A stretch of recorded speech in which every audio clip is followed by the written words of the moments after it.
Hello, this is Live 9 News at 9 with Miss B and Fam. How are y'all today? Good, I hope. Blessed in the Lord. All right, today we're talking about Black China. Y'all know her. She's one of the stars of today's society. You already know. Y'all know who I'm talking about. Well, her real name is Angela White, and she has decided to remove all the demonic stuff off of her body. Take the fillers out of her face, out of her bottom side. So let's take a look and see what kind of changes she's made, okay? And where it's coming from. All righty. So let's go ahead and share the screen. And we're going to get into this. All right. Let me cut this. Just a minute. Let me do this. Let me do this. And do it again. Share screen. All righty. Now let's get into it.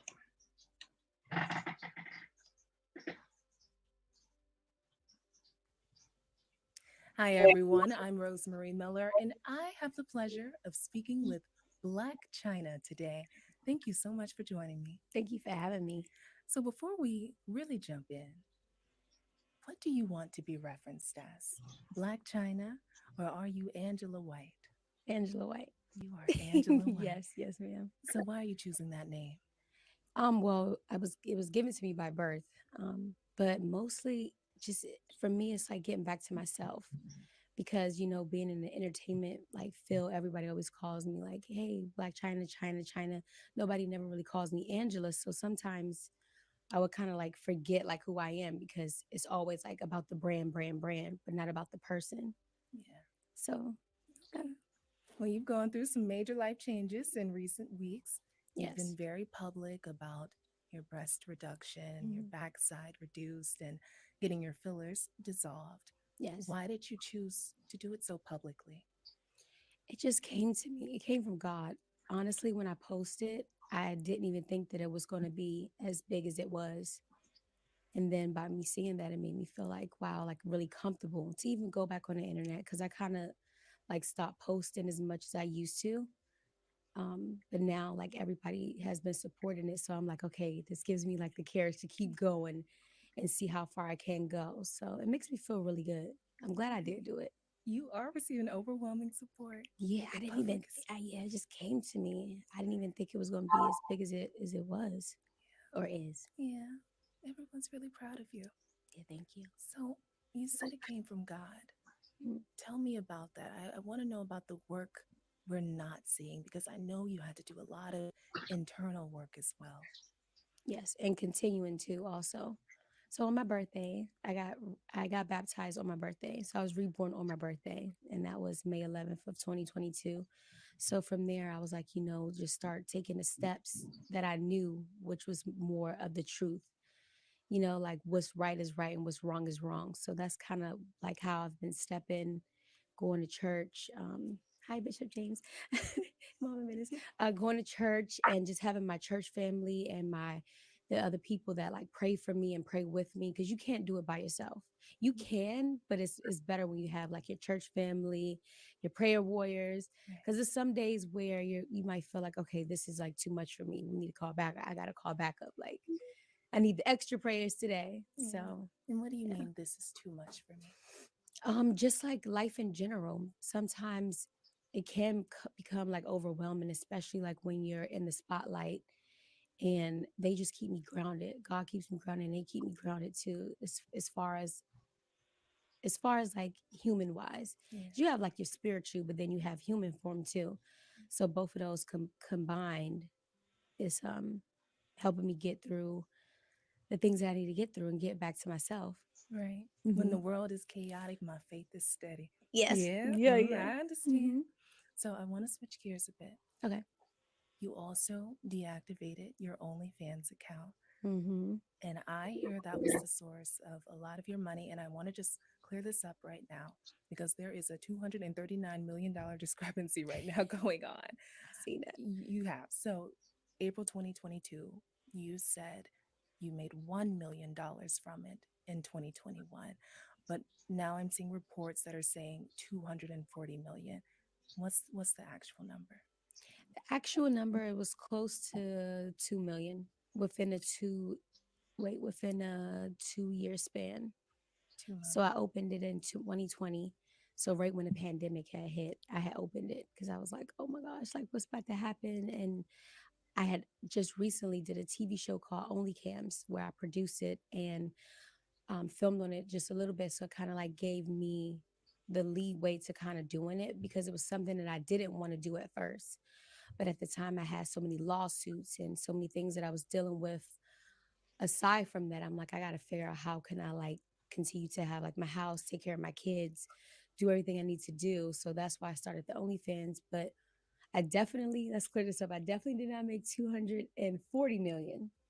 I Okay. definitely didn't. She did not make I did not. 240 million, you guys. I did not. So I know a major part of that, as you said, was Mhm. to provide for your kids and kind of keep up that standard of living that they're accustomed to. Yes. How do you plan on doing that going forward? I'm letting faith lead me, honestly. And it's been really good. Yeah, Like I'm not even worrying about like where is like my next deal or where is this coming from? Where is this coming from? I'm just gonna put my right foot in front of my left and my left foot in front of my right and keep it pushing. I totally understand that. Yeah. I do. Yeah. Oh, oh, Angela, what happened? Hmm. What really happened to make you go through such a radical change? Nothing really happened. I just like I said, like I just started working out, sobriety, and like my Bible. That's it. Those are the three things that I have been sticking with for the past 7 months. And just over that time, it has shown me like really like okay, like who are you? Like what is it that you want to do? What's the example that you want to set? Like how are you feeling? Like is this really you? Yeah, You know, because we put on like hair and makeup, designer clothes to like cover up something. You know, and I want to put like my insecurities aside and really step into like the light, like my own light. you are you without all of that. Yeah. Trust me. And there was no one exact moment. There was no one defining moment you can think of that just made you realize I have to do something. It wasn't Really? literally. I've been just like walking on water. Yeah.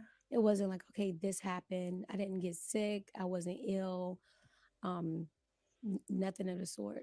I was just like, you know what? But working out. I mean, working out is what kind of like maybe kind of led to it a little bit Yeah. because as I said before, when I started working out, all of the fillers started to become more protruded because I started to slim down. I could really see like my facial structure, but nothing like traumatic that happened. Nothing dramatic that No. changed your heart. I mean, the only thing I could think of is just God. That's the only thing I God. could think of. You know what? That's a good enough answer. Yeah. That is always a good It's enough nothing answer. else. God. Yeah. But I want to go back to your childhood. Hmm. Can you tell me who was Angela Renee White back then? Fun, adventurous, loud, squeaky voice. Um, let me see. What else? Yeah. Is Just it? really chill. Like I was a chill child. Like Yeah. I never really got into like trouble.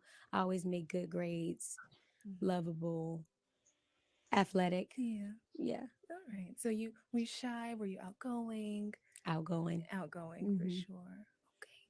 All right. And I want to know, did you feel similar or different from the other girls your age? I felt, I definitely didn't feel the same as them. I always like felt like myself. Yeah. I was more like a leader in my crew. Hmm. Okay. Yeah. And what do you attribute that to? Say it again. What do you attribute that to? Being a leader, feeling a little different. Um, it just it came natural. Like I felt it felt natural, but like looking back, I'm like, okay, yeah, like okay. Yeah. Yeah, it was like natural, but not like leader, like follow me, like listen Mm. to me, but just like, hey, y'all want to see something cool, or like something of the lines of that. Like the same way, I'm the same way now. I'm like, yo, y'all want to see something cool? Like I You're just one of did those. this. Yeah. Okay. Mm-hmm. So I want to talk about your relationship with your mother.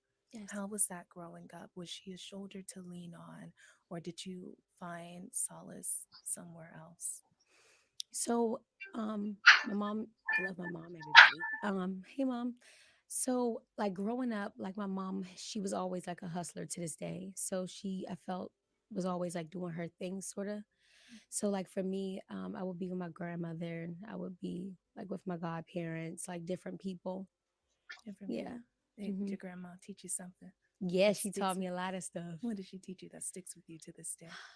Man, because like growing up, we didn't have money and stuff like that. So we would just do things to improvise and make the best out of everything. So just it helps me now that I'm older. And she taught me how to cook, how to clean, like how to get on your knees and pray, how to be a lady. Just all those things combined. So it sounds like you come from a family full of women who are survivors. They did Hmm. what they had to do to make it to the next day. Yes. I want to know, what was your first job? My very first job was at McDonald's, and I was 15 and 9 months. I couldn't wait to get a job. In 15, and you chose McDonald's. You didn't care. You, Yep, 15, yep. And I was making like 300 and like $25 every 2 weeks. Like, but that's a lot of money. Like, yeah. yeah, But it was yours. it was mine. And that was what was important. Yes. And I know you also worked at Hooters. What's that next after McDonald's? So after Hooters, I did McDonald's, Taco Bell, Golden Corral, Shoe City, Uno's Pizzeria. And then my final step was my final like job, punching the clock was Hooters. And after this, I was like, you know what? I got to get out of here. I gotta make more money than.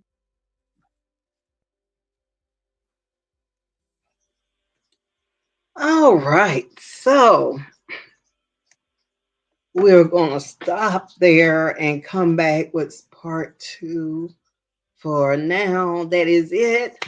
This has been Ms. B on Live 9, News at 9, and we're talking about Black China. Angela White, as we've learned. Her name is Angela White, and we just pray that she continue seeking God, seeking the Lord and Jesus, you know, keep going, and that maybe she can draw other people from the industry to God, to Jesus. All right, y'all keep praying, and we will be back with Live 9 News at 9 with Miss B and fam. Let God arise and his enemies be scattered. We'll be back.